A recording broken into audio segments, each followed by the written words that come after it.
Boost your self-esteem. How can we come out of this thought process? I can't do it.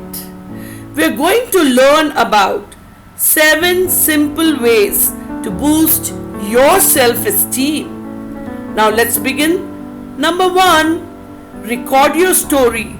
The word self-esteem gets used in lot of different contexts. It's a stand-in for everything from confidence to self-worth. But the real definition of self-esteem is actually pretty simple. Self-esteem is how you feel about yourself. It's all the positive and negative feelings that affect your vision of who you are and what you can do. But it isn't the way easy to figure out who you are. In majority of people feel confused about their identity on a regular basis, and that confusion just breeds more negativity, more feeling of inadequacy when you don't know how you feel about yourself.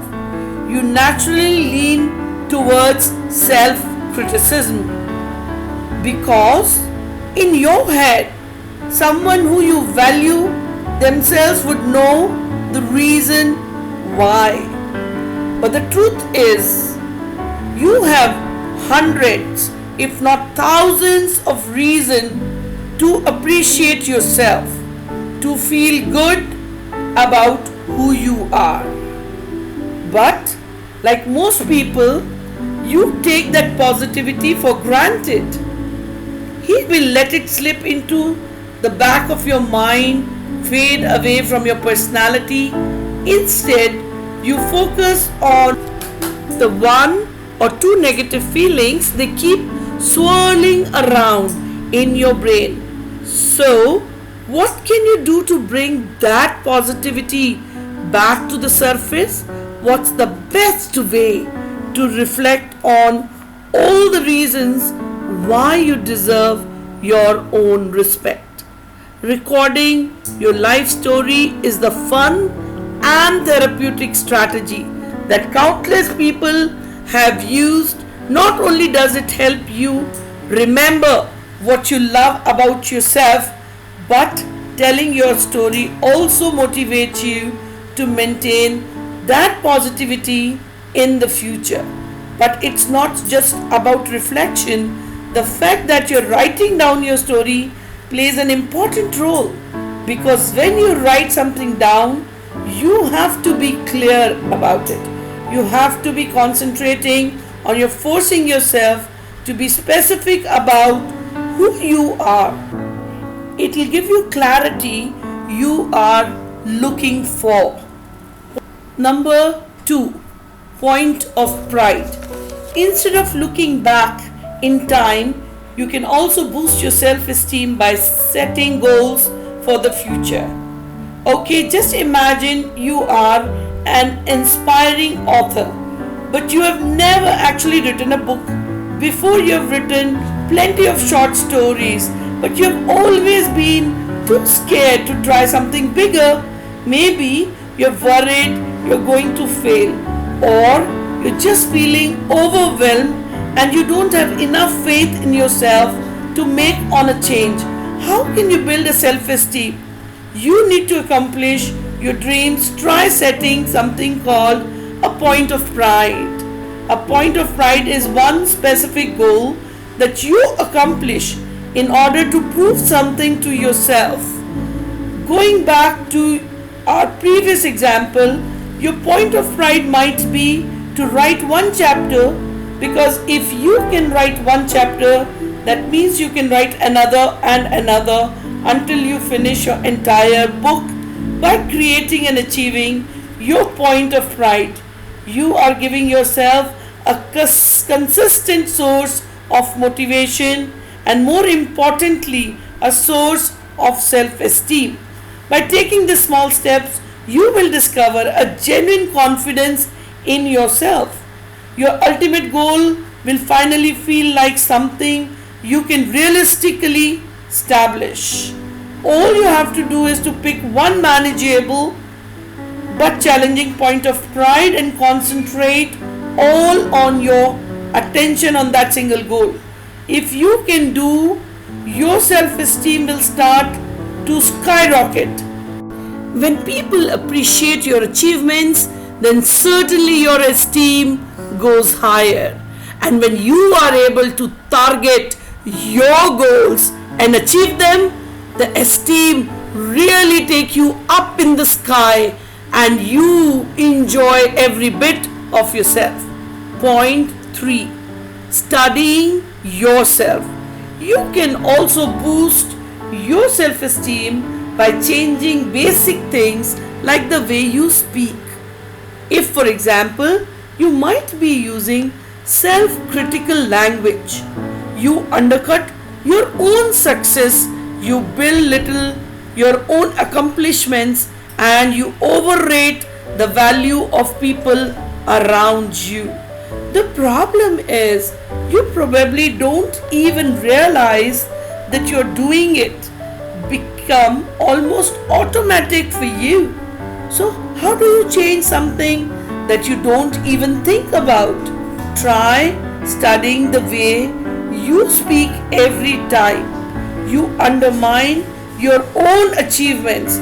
Go ahead and write it down. That way you can focus your attention on your harmful language and gradually change for better. You may not notice a difference at first, but over the time, the simple strategy will have a huge impact on your self-esteem. 4. Practice self-compassion.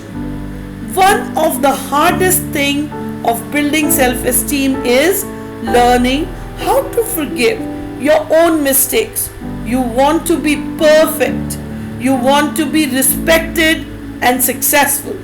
So whenever that doesn't happen, you either pretend that nothing happened or you become your own worst enemy.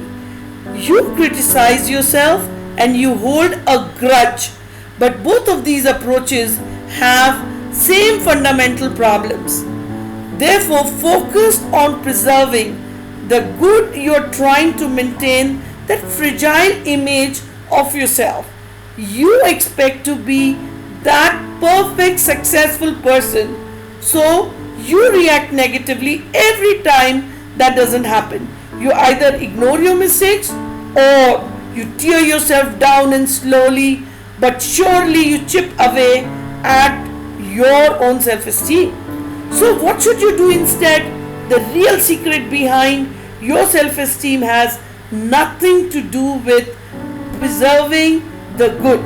It's about forgiving the bad. You will spend the rest of your life making mistakes. We all do. There is just no way around. It's so before you can believe in yourself, you have to learn to live with those failures little by little. You can boost your self-esteem by actively forgiving yourself. Each time you forgive yourself, you enhance your own self-esteem. Each time you say something stupid to yourself, you make a careless error, or just take a minute to acknowledge what you did wrong, and then no matter what you cut yourself some slack. Number 5. Revisit your past. Have you always struggled with low self-esteem? Or can you remember a time in your life where self-esteem was the last thing on your mind? Many people go through highs and lows throughout their life. They start accomplishing their goals and developing healthy habits so they feel positive and confident until some kind of a failure knock them. If you are stuck in one of those valleys, you can use this easy trick to climb your way back out. Think back to the happiest time. in your life?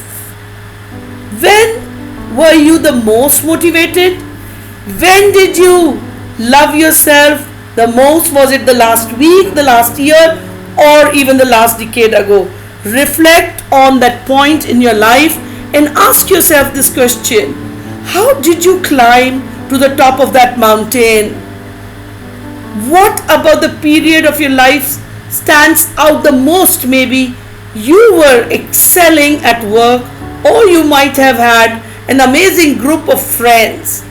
Oftentimes, by reflecting on our past, we have to learn new things about what makes us happy. For example, many people like to say they're career oriented, they focus all their time and energy on work, but their job consistently make them feel inadequate. We are insecure, so they think back to their happiest moments and they realize something that changes their life. They feel the best about themselves when they are helping others, not when they are concentrating on their career.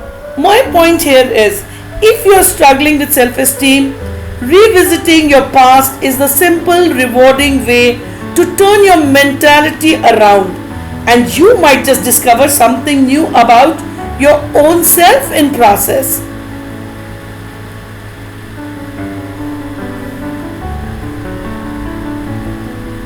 Feel good about your relationships and people around it.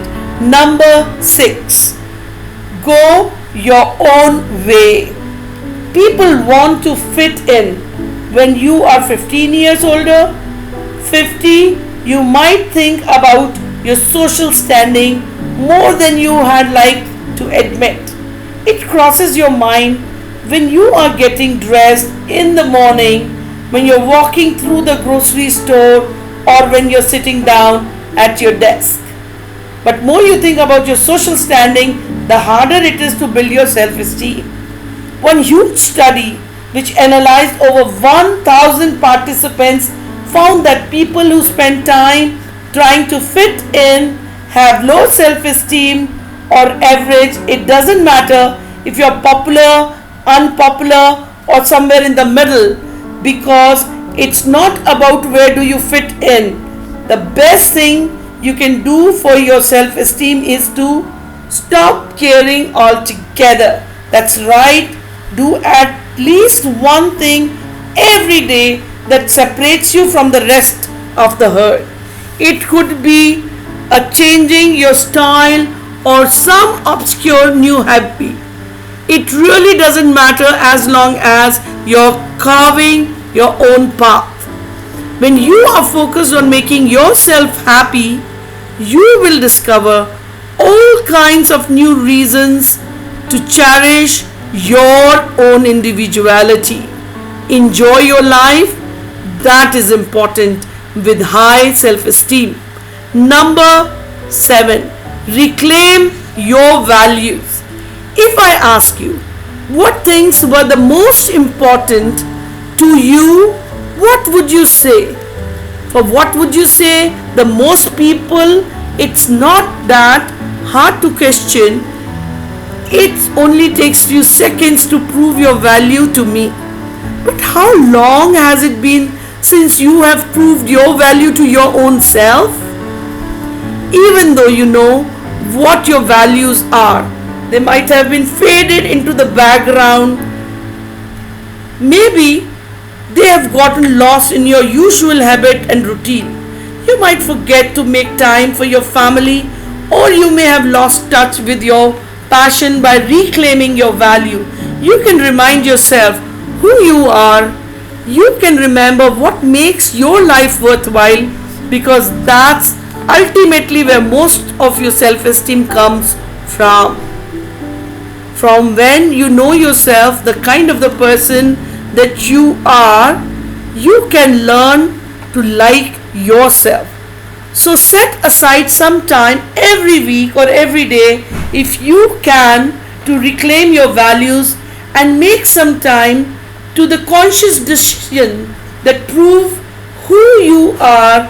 You might put away work to spend quality time with your family, or skip a night out to get back in touch with your creative side.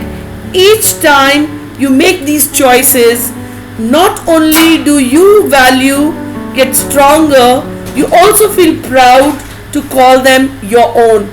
Your self value make you feel proud of yourself. So you need to enjoy life and be happy. That is how you improve your self esteem. Self esteem is a very precious possession of yourself. Thank you.